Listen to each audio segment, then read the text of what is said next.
BJP के हाथों लगातार मात खा रही शिवसेना ने अब राज ठाकरे पर डोरी डालना शुरू कर दिया है।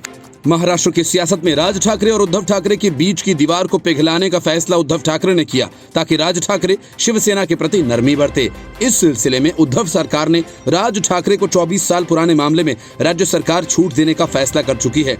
24 साल पहले राज ठाकरे ने मुंबई में दिवंगत माइकल जैक्सन का एक कॉन्सर्ट करवाया था, जिसका टैक्स भरने का मामला बीते 24 सालों से लंबित था। साल 1996 में तत्कालीन शिवसेना सरकार ने इस म्यूजिकल कंसर्ट मामले में टैक्स छूट का प्रावधान किया था। इस कार्यक्रम का आयोजन तब शिव उद्योग सेना के मुखिया और मौजूदा मनसे चीफ राज ठाकरे ने किया था। हालांकि उस समय बॉम्बे हाई कोर्ट ने इस सरकारी फैसले पर रोक लगा दी थी। अब जबकि शिवसेना एक बार फिर से सत्ता पर काबिज है, तब राज्य सरकार ने यह तय किया कि इस छूट को दिया जाए। राज्य मंत्रिमंडल की बैठक में ये महत्वपूर्ण निर्णय लिया गया। ये कॉन्सर्ट तत्कालीन शिव उद्योग सेना प्रमुख राज ठाकरे ने आयोजित किया था। मौजूदा समय में राज ठाकरे शिवसेना छोड़ चुके हैं और महाराष्ट्र नवनिर्माण सेना यानी मनसे के अध्यक्ष हैं। पॉप सिंगर माइकल जैक्सन का कॉन्सर्ट 1 नवंबर 1996 में मुंबई में आयोजित किया गया था। मुंबई आने पर माइकल जैक्सन दिवंगत शिवसेना प्रमुख बाल ठाकरे के घर मातोश्री भी गए थे। उस समय महाराष्ट्र में बीजेपी शिवसेना गठबंधन की सरकार थी। कैबिनेट की मंजूरी मिलने के बाद कॉन्सर्ट को करवाने वाले आयोजक विजक्राफ्ट इंटरनेशनल 3 करोड़ 36 लाख रुपए की राशि को वापस ले सकते हैं, जिसे उन्होंने कोर्ट के आदेश के बाद अदालत के खजाने में जमा करवाया था।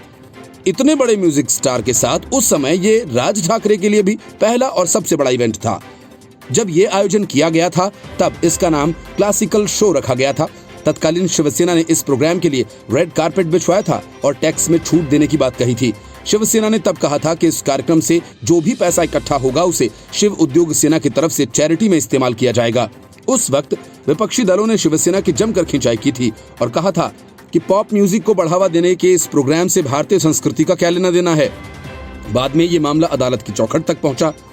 हालांकि लंबी कानूनी लड़ाई के बाद 13 अप्रैल 2011 अदालत ने इस मामले को लेकर फटकार भी लगाई थी और टैक्स में छूट देने के सरकारी फैसले को रद्द कर दिया था। इस मामले को मुंबई ग्राहक पंचायत अदालत में भी लेकर गई थी। तब अदालत ने याचिकाकर्ता की दलीलों को सुनते हुए मामला राज्य सरकार के पास वापस भेज दिया था और ये कहा था कि कानूनी रूप से सरकार तय करे कि इस मामले में विजक्राफ्ट को छूट दी जा सकती है या नहीं। दस्तावेजों की कमी की वजह से धीरे धीरे ये मामला आगे बढ़ता चला गया। सरकार ने बताया कि साल 2012 के दौरान मंत्रालय में लगी आग में कई अहम दस्तावेज जल चुके हैं। इस मामले में 2018 में भी राजस्व विभाग ने सुनवाई की थी, जब शिवसेना और बीजेपी की सरकार महाराष्ट्र में थी। फिलहाल मौजूदा सरकार में राजस्व मंत्रालय कांग्रेस के पास है। कांग्रेस ने भी ये कहा है कि 1996 में शिवसेना सरकार द्वारा लिया गया फैसला कानूनी रूप से सही था।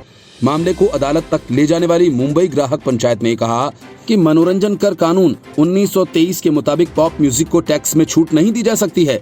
इसके अलावा तब शिव उद्योग सेना भी चैरिटी ऑर्गेनाइजेशन के रूप में चैरिटी कमिश्नर कार्यालय में पंजीकृत नहीं थी। विजक्राफ्ट के बिंदुओं को सही मानते हुए सरकार ने कहा ये म्यूजिक कॉन्सर्ट छूट टैक्स में छूट देने की श्रेणी में आता है, इसलिए सरकार ने अपने अधिकारों का इस्तेमाल करते हुए ये छूट दी थी। The report, News of India.